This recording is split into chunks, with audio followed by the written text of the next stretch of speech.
Alright guys, what's going on? Welcome into episode 3 of the Draft Target series for the New York Jets. So far we've covered 10 overall players. I'll leave both videos linked down below in the description box.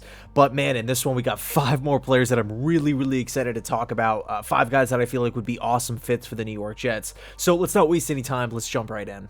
So the first player on this list is everybody's favorite defensive end from the University of Michigan, Aidan Hutchinson. Coming in at 6'6", 265 pounds, Hutchinson is an absolute monster. I mean, he is a freak. What trait do you want in a defensive end? Do you want size? Do you want speed, strength, technical moves? Do you want competitiveness? Do you want confidence, a great leader, production in a big-time conference, an enormous upside? Aidan literally possesses all of those. He checks all of those boxes, okay? He's been tearing up not just the Big Ten, but all of college football this season with 54 overall tackles, 13 sacks, and 2 forced fumbles. By the way, there's still games left to be played. They got the Big Ten championship this Saturday night, I believe, against Iowa. Cannot wait for that game, but to look at that Wolverines defense, okay, the amount of talent that's there, and I understand that, you know, it's Harbaugh, it's Cade McNamara, there's a lot of storylines on this football team. But for Aidan Hutchinson to stand out on that defense, it says something. It truly does say something. That defense has multiple guys that are going to be drafted. Tons of blue chip talent. Led by Mike Macdonald, one of my favorite coaches in college football. I think Aidan Hutchinson right now would come in and help literally all 32 teams in this league. Now, right now, it is looking like Hutchinson will probably be going top 3. Now, obviously, that's not locked in. We still have so many things to tackle with the Combine, Pro Days, Senior Bowl as well. But man, Hutchinson is really putting together a great overall case to becoming the first pick in the draft. Keep an eye on Detroit. They definitely need a pass rusher. They need that true leader on the defensive side of the football. And of course, you know, the hometown kid from Michigan, you know, playing in Detroit's backyard in Ann Arbor. I mean, it makes a lot of sense, but let's just hypothetically say Hutchinson is there for the Jets. He's on the board. I feel like he would be a beautiful fit as that 4-3 D end in this style of defense, providing constant heat on the quarterback while also helping out in the run game. And one thing that's just really enticing, Hutchinson will be coming in with so many traits. There's just so many things to work with, and Saleh does have a reputation of maximizing pass rushers on, you know, just throughout the course of his career. So just looking at those two seems like a perfect match. There is one, I don't want to say a negative or a red flag, but one speed bump. Okay, there's one big concern here. If we take a look at the defensive end position right now for the Jets, we not only just have a lot of depth at that position, but also a lot of talent. I mean, Carl Lawson just signed the multi-year contract this past offseason. The assumption would be when he gets healthy, he's going to be one of the starting defensive ends on this football team.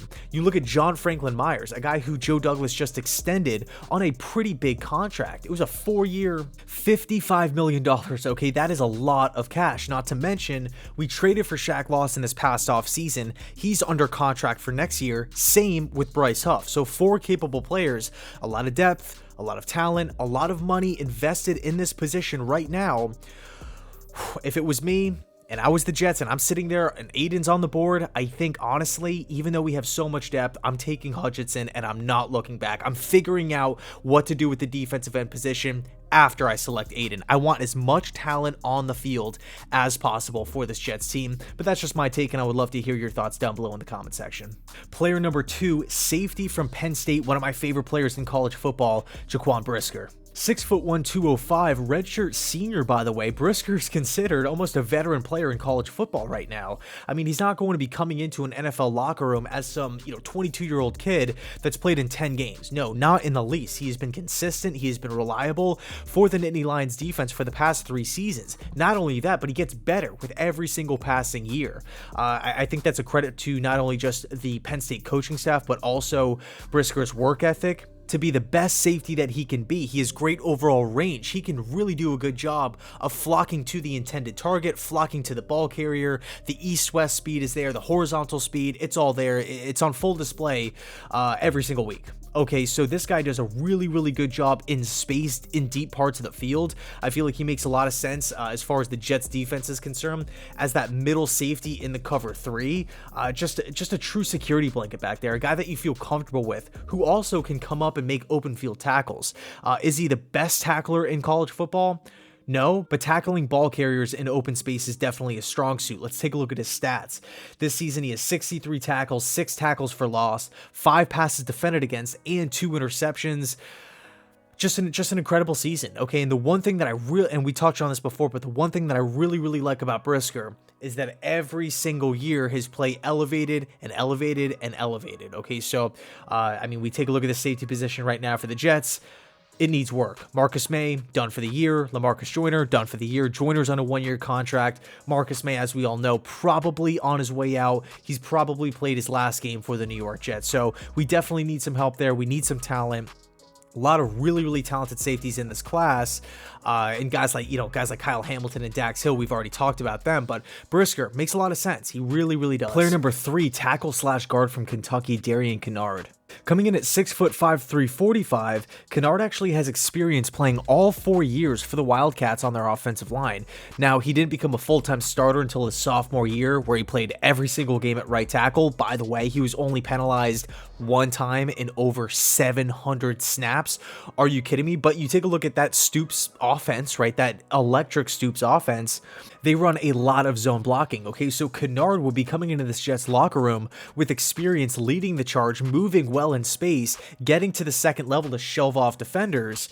And the funny thing is about Kinnard, he can play either guard or tackle. So we don't really know what's happening with Morgan Moses for the future.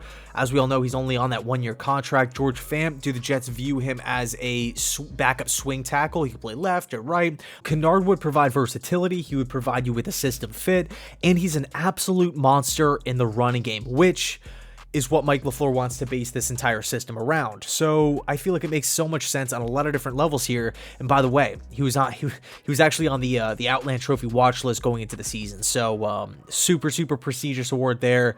Has not disappointed at all. Player number 4, corner from Cincinnati, Ahamd Gardner. Coming in at 6'2", 185, he definitely has a thinner frame, but believe me, do not let that fool you. I mean, when this guy goes up and makes a tackle, it looks like the ball carrier is just running into a stone wall. I mean, it's almost like you have to double take. Like, did Gardner make the tackle there? Because, I mean, he's a thinner guy, but man, he packs an absolute punch. I would say Gardner's biggest trait is his explosion. It's insane. And that trait right there, explosiveness, the burst coming out of a back pedal, is huge in this style of system that Saleh runs, the cover 3, cover 4, because theoretically the system, I mean, it's all based on not being beat over the top and trying to get pressure with your 4 down linemen. So your cornerbacks, your safeties need to be able to come out. They need to be able to burst out of back pedals. They need to be able to stop what they're doing in a short passing situation. In the running game, if your corners can't do that, if they're sluggish with their feet, if they're constantly getting, caught in quicksand, it's not ideal. You take a look at his stats from this season so far. He has 33 tackles, 3 interceptions with 4 passes defended against. The Bearcats, man, they have been relying on Gardner to make plays for 3 years since he was a freshman, and Gardner has lived up to it. Okay, he is not disappointed at all. And much like Brisker, he continues to kind of get a little bit better with every passing year. So when you look at this Jets cornerback room, I love Michael Carter in the slot. He's done some great things. Bryce Hall on the outside, excellent job this season. I like this young group a lot. I really do, but I don't feel like it's a complete room. I don't feel like it's 1000% tapped out with talent. I feel like we might need another player, maybe a player or two to fully complete this room. So could Gardner be that guy? I know a lot of Jets fans do like Gardner a lot, so really excited to see your thoughts on where you stand with Gardner. And last but not least, player number 5, tight end from Iowa State, one of my all-time favorite players in college football, Charlie Kolar. Coming in at 6'6", 260, Charlie Kolar is a matchup nightmare. Defensive coordinators in the Big 12 have still not found a way to stop Charlie Kolar. He's been doing this for years. I've watched every single snap that the Cyclones have had in the past handful of seasons, and Charlie Kolar continues to dominate. Now, you take a look at why that is. Kolar's a big body tight end with great hands. He can line up in a down position or the slot. He has a really nice blend of athleticism and route running ability. So yes, he's a really massive human being at 6'6", 260, but he's nimble on his feet. You take a safety, you take a nickel corner, and you put them on Kolar in a one-on-one matchup, good luck. They're getting boxed out. Say you want to take an outside linebacker, you want to put him on Kolar. Kolar's going to outrun him. Okay, so every time it was so funny. I felt like every time the Cyclones had a third down, that's where Brock Purdy was going. Doesn't matter if he's double covered, doesn't matter if, it doesn't matter the down and distance, 3rd and 2, 3rd and 14. It was going to Kolar, and he's coming down with the ball. He's clutch, makes plays over the middle of the field in the short passing game, in the red zone. I really, really like Charlie, and I'm shocked. I'm shocked that he's not being talked about more. Maybe after the combine and this, all of the offseason activities like the pro days and all that kind of stuff is over, maybe he'll be talked about a little bit higher. But in a sense, that's actually a good thing, because that means that the Jets probably won't have to use a first-round pick on Charlie Kolar. But I will say this, there's definitely a lot of tight end depth in this class, and we've covered a lot of guys like Weidermeyer, McBride, Isaiah Likely. So Charlie Kolar, man, I really, really like him. And the last thing I do want to add, Kolar is a gritty player. I mean, this is a guy who every time he touches the ball is trying to score a touchdown. He's not falling down the second you touch him. He's not looking to go out of bounds. He's not looking for the easy way out. Think of a George Kittle. I'm not saying Kolar is Kittle, but they have a similar play style where every time they touch the ball, they are looking to get into the end zone. They will drag multiple defenders with them, and it's going to take, your best effort to bring them down. So, and by the way, he was actually a high school teammate of Trey Young back when they were growing up in Oklahoma, which is just a fun little fact. But anyway, those are the 5 players. Let me know your thoughts down below in the comment section. Episode 4 should be coming pretty soon. I've done a little bit of work on it.